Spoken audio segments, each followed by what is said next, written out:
We constantly hear in California and maybe other parts of the country that there is not enough room to house the homeless. But are there any other resources that we can tap in to house them? Our guest today is Claudio Bono, who's a hospitality expert, also a city commissioner for the city of Cupertino in California, and has volunteered quite a bit with the homeless shelters.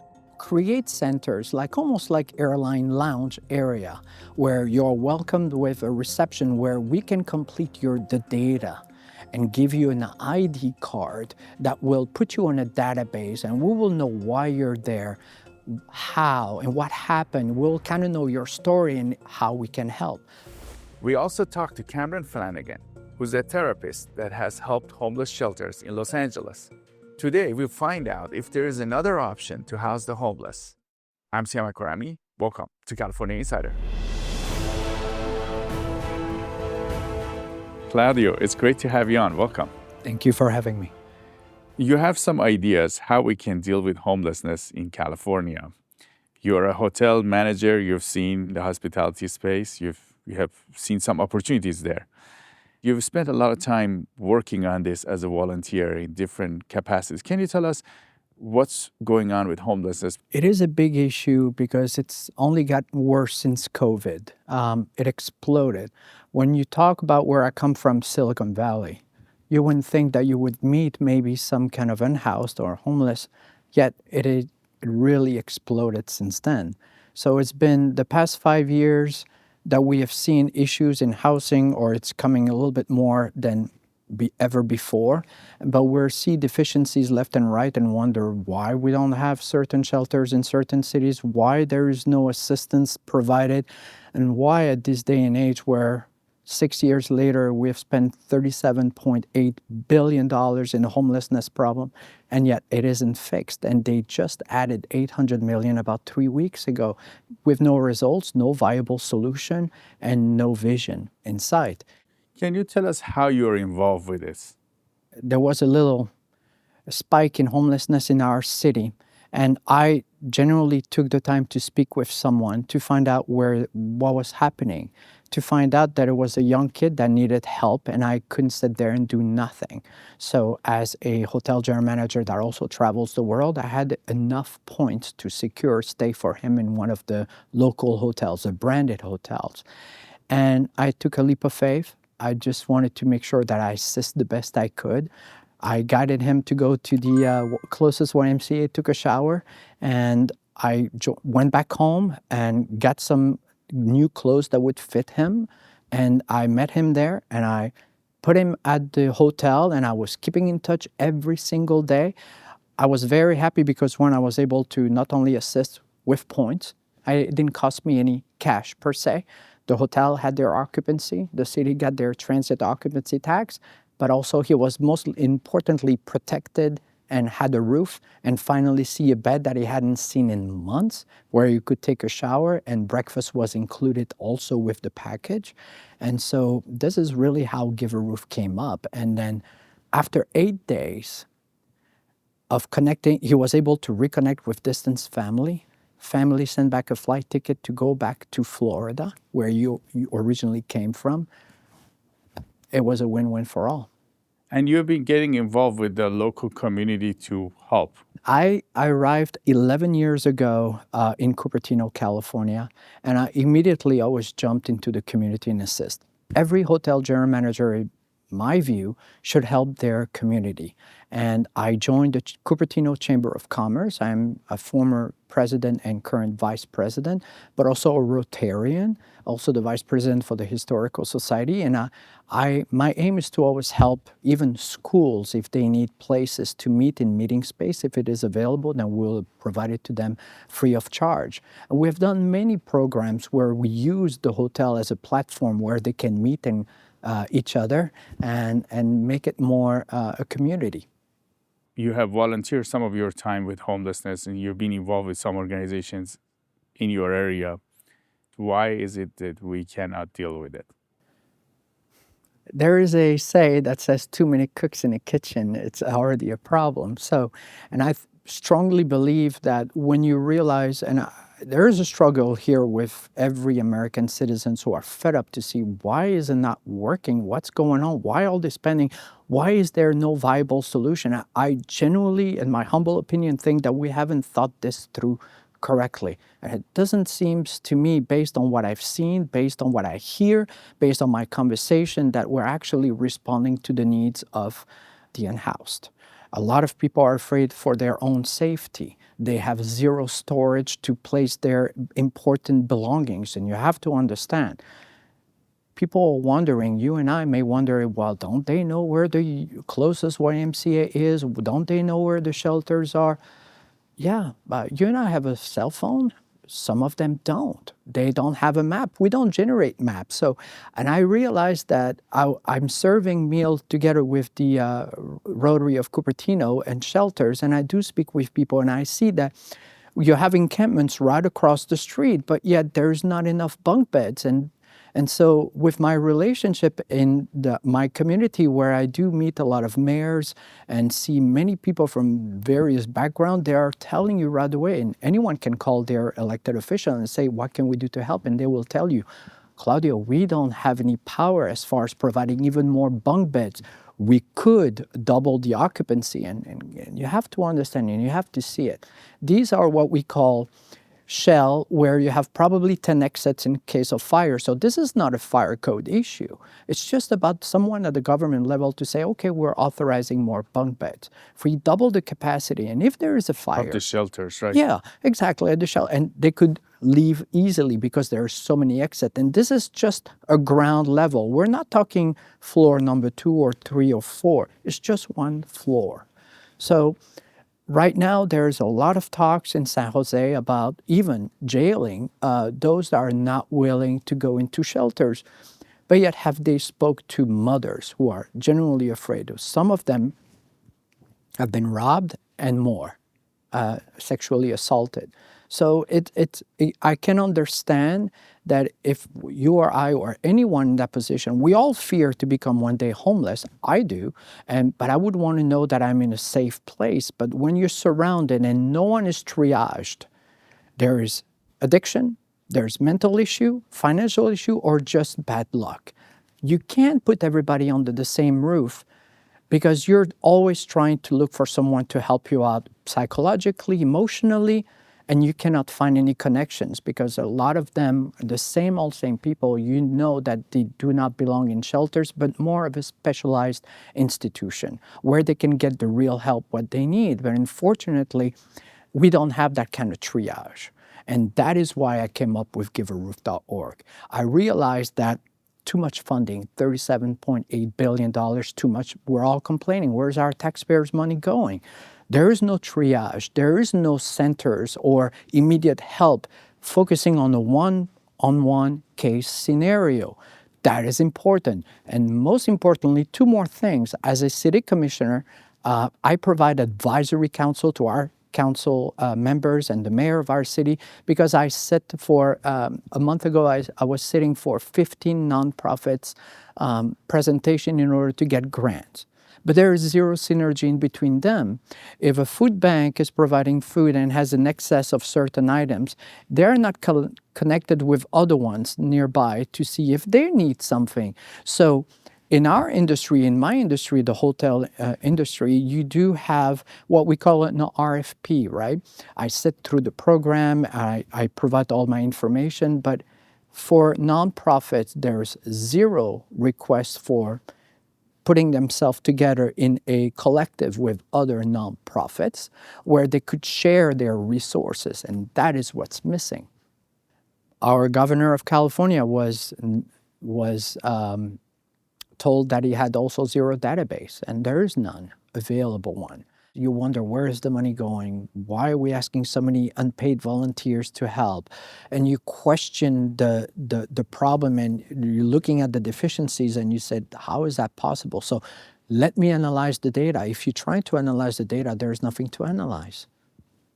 No, none of the homeless have a card for themselves to identify them as homeless to begin with. So there is zero information about the total number of gender, total number of reason why, how long they have been homeless to begin with, where they originated from. Is it from in a different state? How did they manage to land in the city? Everybody has a story. There is no database to support it. I have a solution. I mean, I've been working and providing my assistance as a volunteer with the Chamber of Commerce for 11 years now.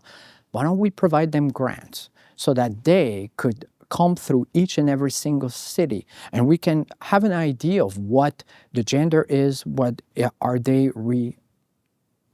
able to actually regain into society immediately? Are they willing? Is that a mental issue? I think we need the word triage matters most, because people need to be helped, but you can't put everybody in the same area. Some will be able to re-enter society immediately because it was just a case of bad luck.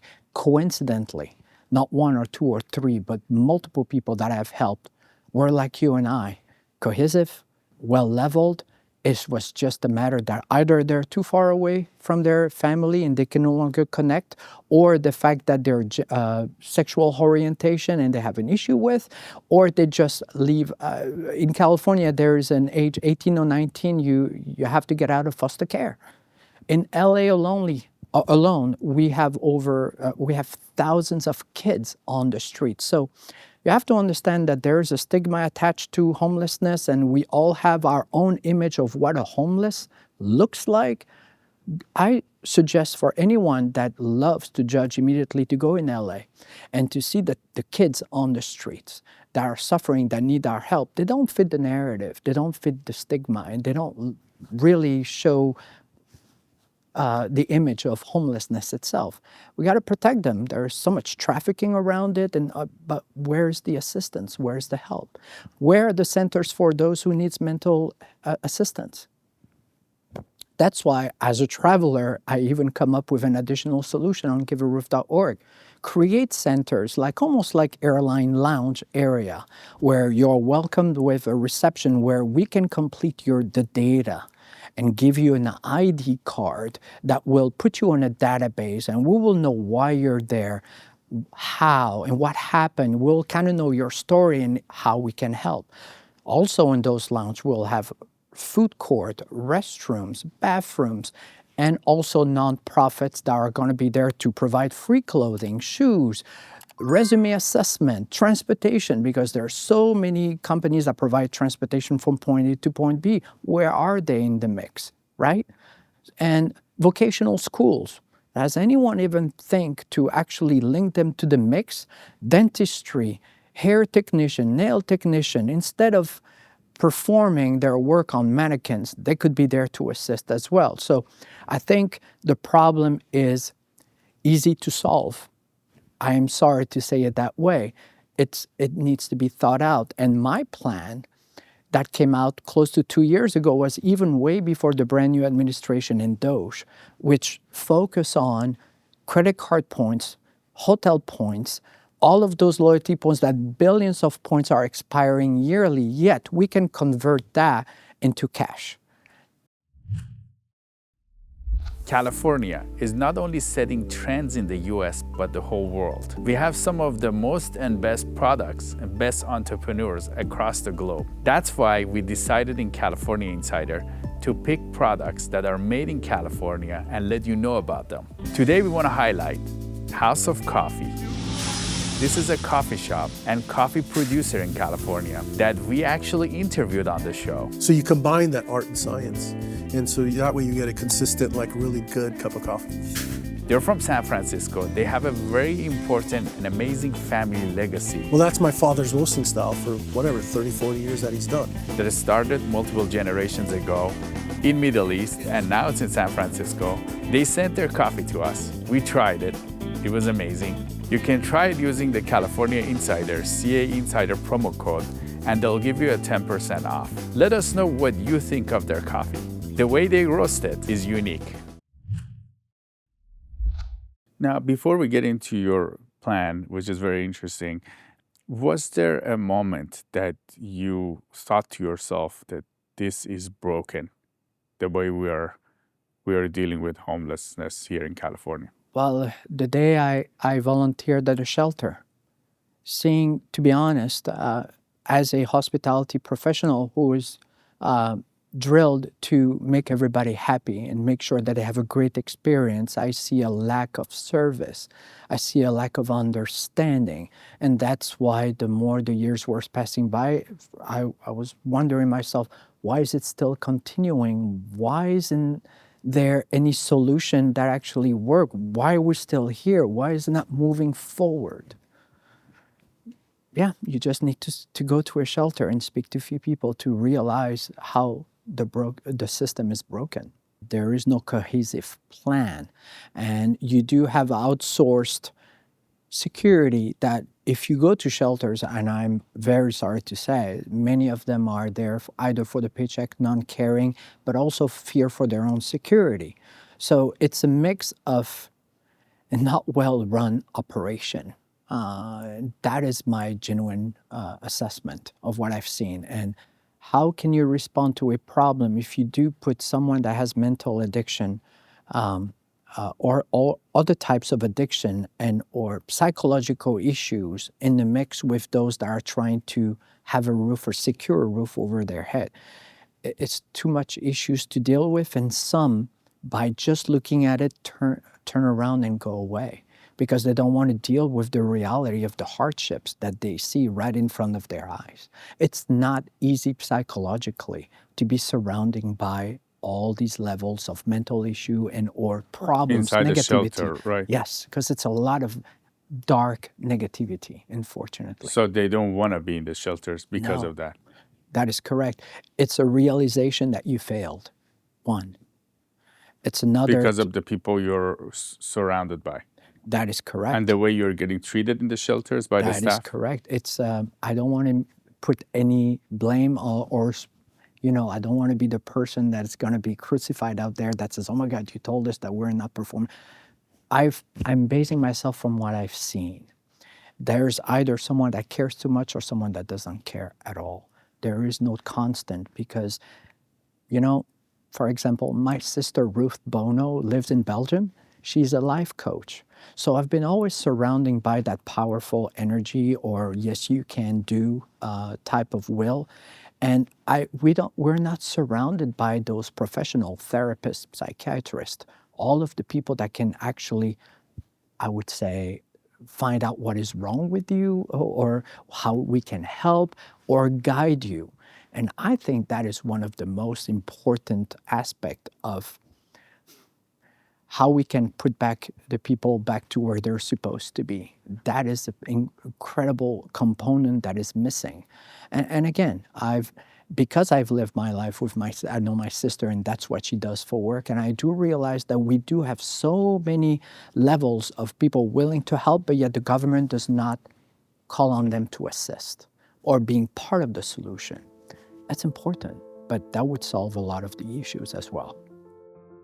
Now we go to Cameron Flanagan, who's a therapist and an LA resident who has actually worked a lot with homeless shelters in the community.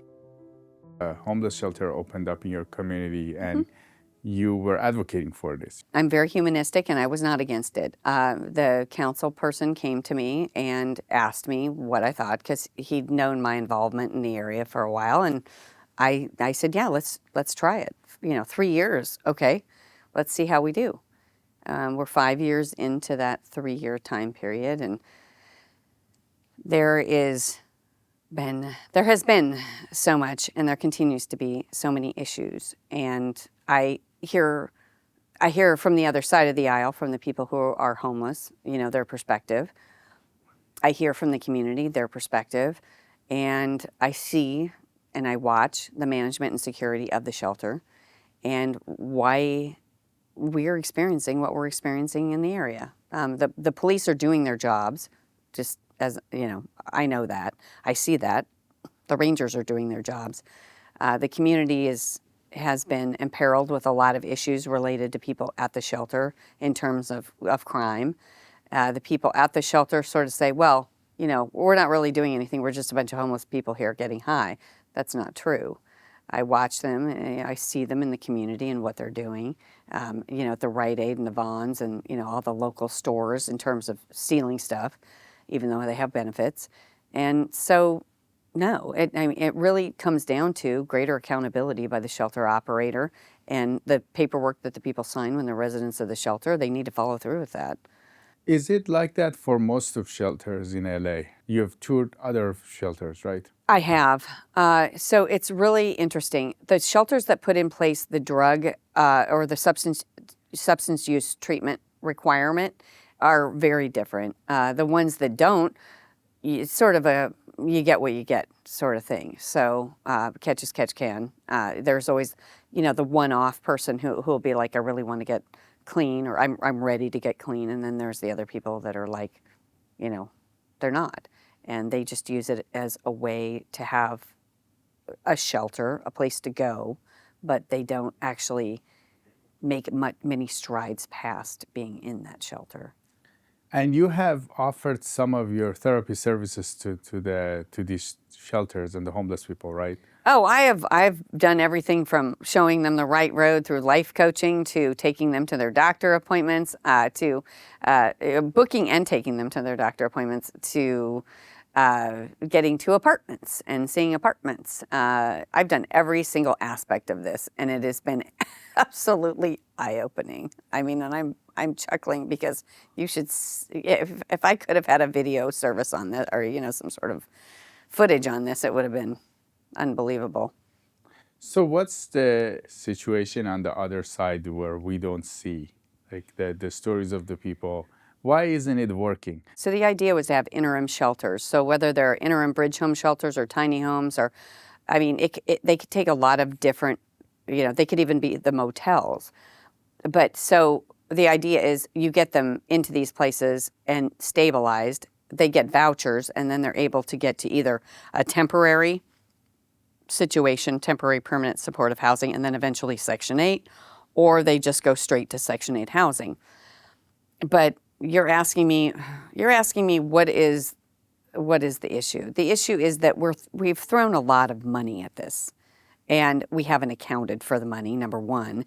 And number two, even so, this is a vast undertaking. It's not, I don't believe anyone's going to solve homelessness. I think that people that think that they are going to solve homelessness are deluding themselves.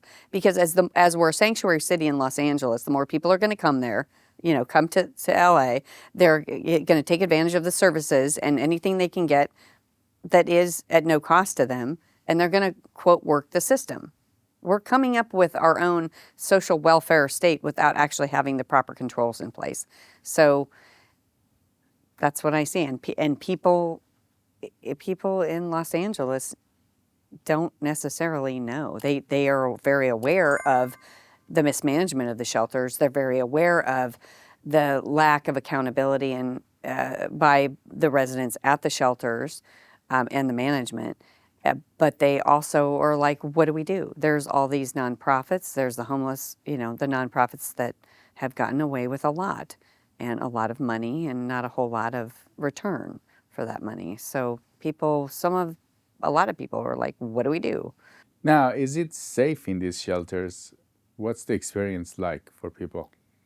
So I've been in various places, various shelters. There are fights that break out. There are people that, bash out the windows. They find different things to... No, it's not safe because you have people in there. So the drugs alter people's mental state, or vice versa. They already have an altered mental state and the drugs make it worse.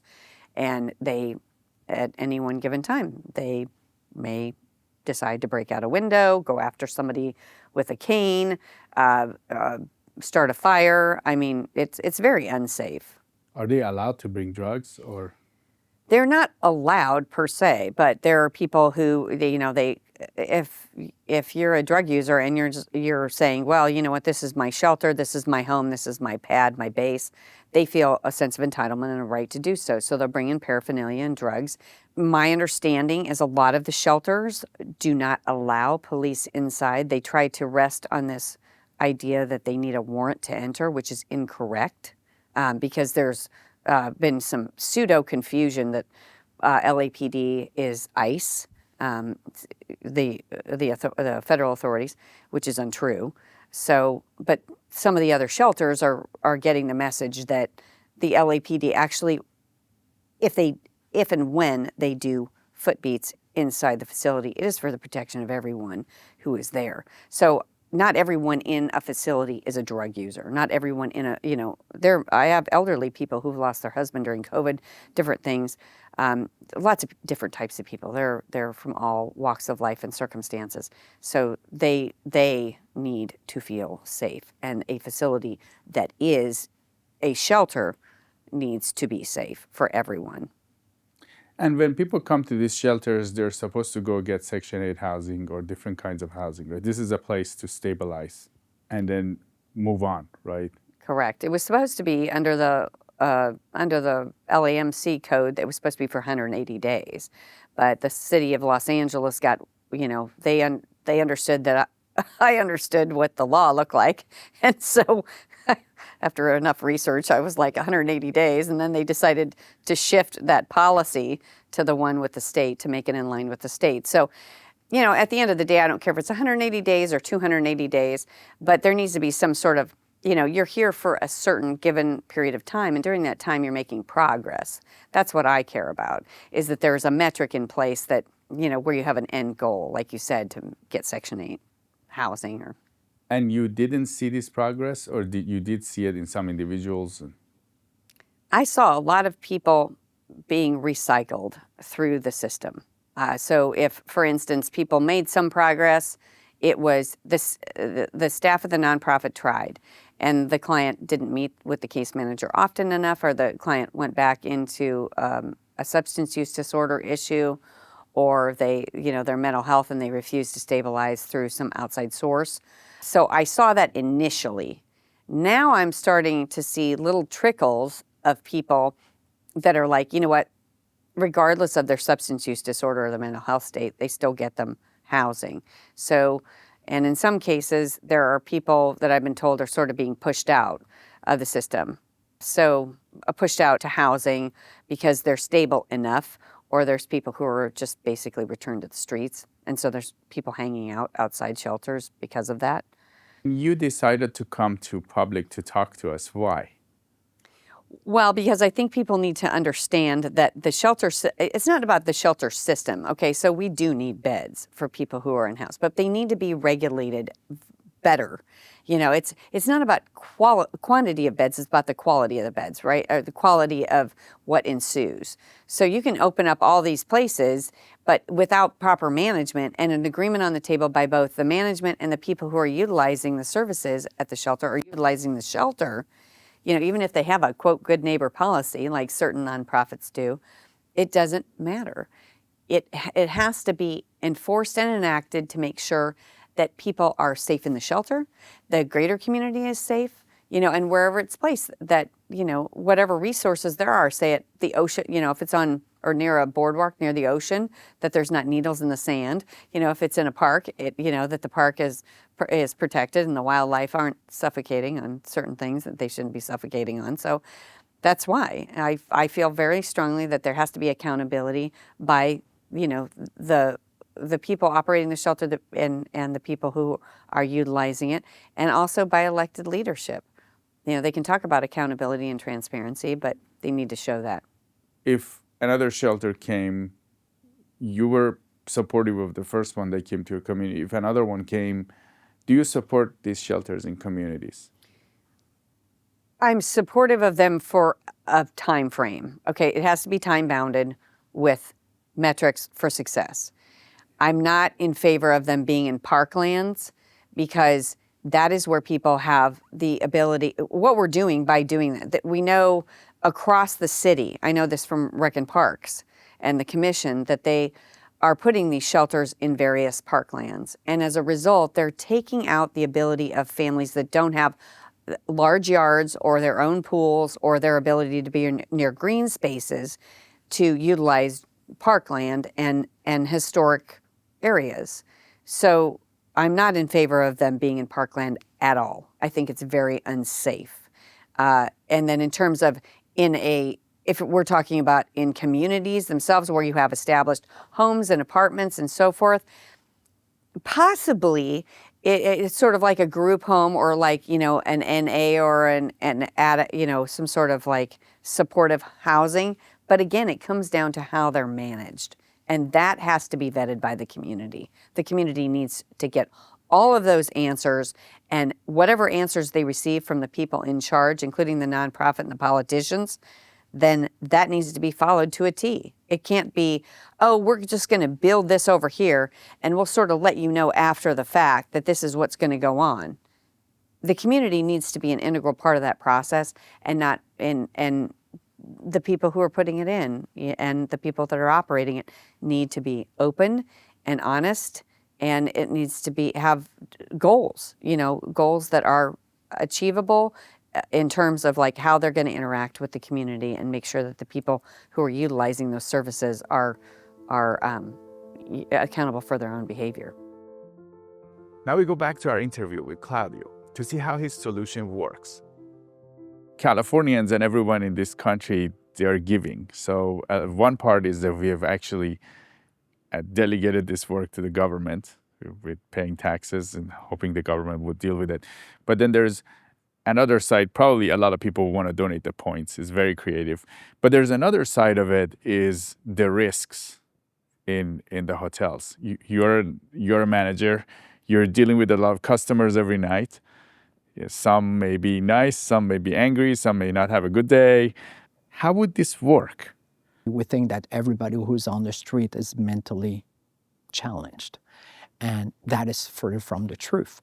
The reason being is because I helped multiple people, secured rooms for them, and they were, like you and I, able to hold a conversation. They were grateful for an opportunity and definitely want assistance to get out of that mix. And I said it before and many times on my tweets, if I was tomorrow a homeless person, I would want to be on drugs, because I wouldn't want to forget that I'm a failure, or no one wants to talk to me, no one sees me. It would not be a nice place to live. But if I do know that I have a real helping hand really to get me out of that mess, I would welcome the opportunity. And the people that I've helped are working at the post office right now. They're happy and they're moving on with their life. It does not fit the stigma. And that's why I always mentioned earlier that the word triage is very important. We need to know who we're dealing with, whether they are students, whether they're faced harsh reality financially. And so the aspect of having a homeless going back to a hotel is because they would be taken in consideration, they would be triaged, they would be evaluated. We would know if they're, like I said, student ready to go back to school, that they need a place to stay, someone that can hold a conversation, someone that doesn't have any addiction. So they would be pre-screened. We would not send to any of my colleagues, other hotels, any types of individuals that would be harmful to themselves or to others. So I think the aspect here of triage is very important, because we need to know who we're dealing with. We need to make sure that whoever is willing to chaperone them, the organization that's going to take them under their wings, are actually feel safe about it, and that it's a combined effort. So we're not only helping the individuals, but the chaperone or the person responsible for that individuals willing to take that responsibility, and also for the temporary housing, such as the hotel, to feel comfortable to know that they are fully protected, if you will, and nothing gets damaged or any part of the room gets on fire. So again, it's really a full assessed mode that I strongly believe that we don't have today. We don't have this triage system right now, right? We in don't. any place. And that is the reason why the room key was not successful for certain owners, because many were put into an environment such as a room on their own. But how can they treat the room good if they cannot treat themselves well as well, and be a problem to themselves? You cannot put everybody under the same roof. We need to evaluate each case on a one-by-one case scenario. So Project Room Key was the project that California initiated by taking over the hotels and allocating all the housing to the homeless during the pandemic, when things were not going well for hotels, right? That is correct. And I can definitely put myself on the feet of any owners. Well, it's like, oh my God, I may have some revenue, but I don't know if I'm going to have a hotel tomorrow. And once again, because you cannot put everybody under the same roof. We need to know who you're bringing. If you have control on that, then comes the ease of it, and you will realize that it's actually working. So by taking those that can really handle themselves, putting them in the hotel, you might free up other space for others, right? Is that, or at least people will not be on the streets. A good That is portion of correct. They would be automatically assisted. And that is where givearoof.org can ensure and can say that in less than 3 years, we can eradicate this social issue. And on top of it being a platform for other countries to actually look up and try to do the same programs. You travel a lot. Is this a global issue or is it just California? This past few months, I was in New Zealand, Sydney, in 3 different cities, Milan, Torino. I was in Paris. It is everywhere. And I do take tons of pictures because I do pay attention at the Opera House in Sydney, under the bridge and close to where you need to buy your tickets to visit the Opera House and take a boat. That's where they're sleeping, on mattresses. Yes, it's everywhere. It's a global crisis. It's not just a San Francisco issue or fentanyl issue. It's multiple issue and it's everywhere. Tell us about the landscape you have seen with the homelessness. I have seen people who are fearful, people that don't know what tomorrow brings. They don't know what their options are anymore. And they are in the mix between government agencies, an organization that keeps on telling them they can help them, but they don't know how. So it's a huge question mark on everyone's head because they don't know what will be tomorrow. Someday shelters will be available, tomorrow it may not be available. You don't know. Just the thought process of thinking that someone can move from one city to another, it just makes no sense at all. Some of them do travel, right? Because they're being given a few dollars and say, get out of my city, and it happens. Again, I think the homelessness problem has created a dissociation from the public or the perception of it, and we don't provide them the dignity they should have. And yet, every night, if you watch TV, we're okay to help animals and rescue dogs and give them a better life, and providing on a monthly subscription and get a free t-shirt, I helped a dog. But yet, what are we doing for our brothers and sisters in the street? That's why I created givearoof.org, so that every American citizen don't need to wait for the government to help. They can help themselves as well, because if you ask 99% of all Americans, do you know where to donate to help this cause? Most of them will tell you no, we do not know. Now ask them the other question. Do you travel? Do you have points? Restaurants are providing points, hotels are giving points, rental car, airlines. We are a society that travels a lot, even domestically. We all know the concept of loyalty points. Many of them are not even using them and let it disappear, and they expire.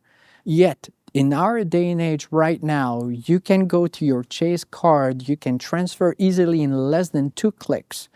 Anything from points converting from American Express to airline miles and vice versa, but also to donate to a nonprofit organization. So why not transferring those, allow the public to say, I want to help, and they are helping themselves. They would love to provide food. They would love to provide assistance, and knowing that they are part of the solution. You have to understand that my way of thinking is they need to be a triage made. They goes to those centers where we're going to be able to see who can be rehabilitated, who is willing and capable and logical and fit, if you will, our society model. And if you do have a shower, if you do have brand new clothes, you look like a brand new person, and you know that you are able to rehabilitate into society, those points and miles will help you to secure a temporary housing in hotels. Silicon Valley in California at this point right now, same as many other cities around the United States, are not functioning like they used to as far as occupancy levels. We're talking before COVID or since COVID. So it's not only helping unhoused, it's also helping hotels survive, cities get their transit occupancy tax.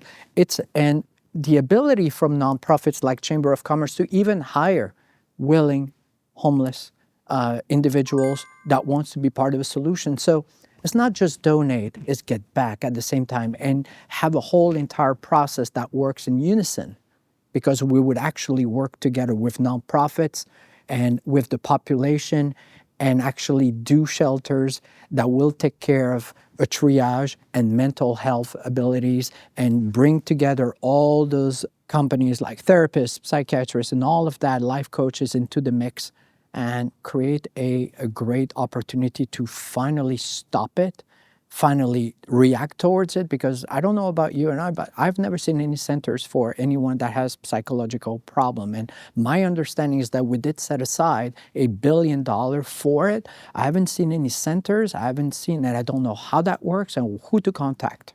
And if the government has done that, we should expand on it, but yet we should have a little bit more vision on how that works and how to redirect the people that genuinely need the assistance they need. Potentially, the idea is to have a triage center Yes. where people come in, and then the people that are able to fit into the society, then the hotels could be a place they can go, and they can get rooms there with the points that are provided by the public. That by is the actually donated. correct. Convert it to cash. Yes. You're a general manager of a hotel. You have a lot of people come and go every day. Do you know the risk to your customers? Look, I could have someone that shows me their American Express black card, and they would still damage the entire room because they just feel like it. So there is no safety net. You may have the greatest status or the biggest power in credit cards. That doesn't mean you're not going to trash the entire room. So it goes with stigma, right? This is how we're drilled to understand how things work. But I've based on my 30 plus years experience, because I don't want to give my age out, I'm telling you that I've seen everything. You can have the most important billionaire coming to your hotel that will have just a DoorDash brought to him, and you won't hear him for the entire stay. Or you do have the assistant that will require caviar on the spot. So you have a little bit of everything. So at the end of the day, it's just how well you've been raised and how well you're willing to be part of society, I would say, and how well you're positioning yourself with amongst others. So you think with your triage or triaging in general, with a level of understanding therapy, understanding the person, it's pretty safe for hotels to take on some of the homeless? Absolutely, because those heading to the hotels are the ones that are actively seeking not to be back on the streets again. You have to see it on that perspective. It's up to them as well. And it's a common effort between nonprofits, givearoof.org, and the individuals. Like I said, each case is different, and we cannot mix everyone under the same roof, for the lack of better words.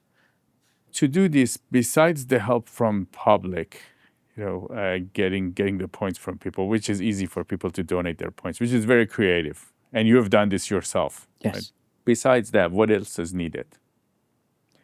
I think we need to push the government, the agencies, and to spread the knowledge and the word out that there is a solution that works. It's just a matter to sit down and think through it. Because the important components of this success will be a database that is able to assist, because once you enter a database, and you can share it locally, statewide, and federally as well. And I think we don't know, and in the end, between you and I, we do not know who is on the streets. Do you think that they're all Americans? Do you think that, there's so many questions. We don't know who we're helping. That is the craziest part too. We do not know who we're helping. We don't know who's on the street. There's no database of who's available. There's zero information available. And right now, the hotels in California, especially in your area, they're not doing well, right? No. Right now, the California hospitality industry is not doing well, and since COVID. And even more so recently, where we came with a tariff war with Canada, with Mexico, We're talking also the British population as well as the German population. So far, only the Asian corridor functions for California and the United States, as well as Italy.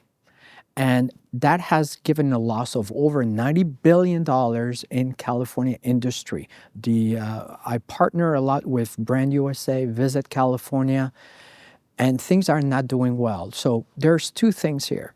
We had COVID that impacted the hotels drastically. We used to run a 85-87% yearly occupancy in Silicon Valley, and it drastically went down to 9%.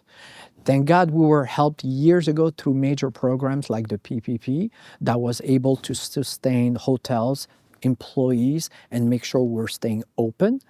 But since COVID, the major corporations, at least in Silicon Valley, has gone dark. Google has not been back in the offices. Apple is 3 days a week. There's a huge issue as far as occupancy is concerned. Some of the major branded hotels in my city, as well as other cities like Oakland and San Francisco, literally have been repossessed by the bank. Right now, we call that problems nobody wants to talk about, but that is the reality of today's market. So here we are with loss of corporate. Now we're having a loss of tourism industry. We're talking close to $100 billion that we're approaching, and therefore hotels are trying to do anything to survive, but the rate has lowered. Unless you're in Miami and you want to be on the beach, we're also, as regular Americans, feel the inflation and the recession happening right now. So everyone is also paying more attention to their portfolio more than before. There's a significant impact that, unfortunately, if we're not doing anything, is going to get worse. And coincidentally, this idea that I had came out 2 years ago, that I put everything together. This solution with Give a Roof will not only help hotels gain their occupancy and cities get their transit occupancy rate until it works back where corporations are back to traveling again. It's a huge problem. Claudio Bono, hospitality expert from Northern California. It was great to have you on California Insider. Thank you for having me. Let us know what you think of this idea. Do you think it will work to house the homeless in hotel rooms after doing triage? And if you don't think this idea works, what solutions do you have? You can always email me at siamak@californiainsider.com or comment. We read all of your emails and comments. This is Siamak Karami with California Insider, and we'll see you next time.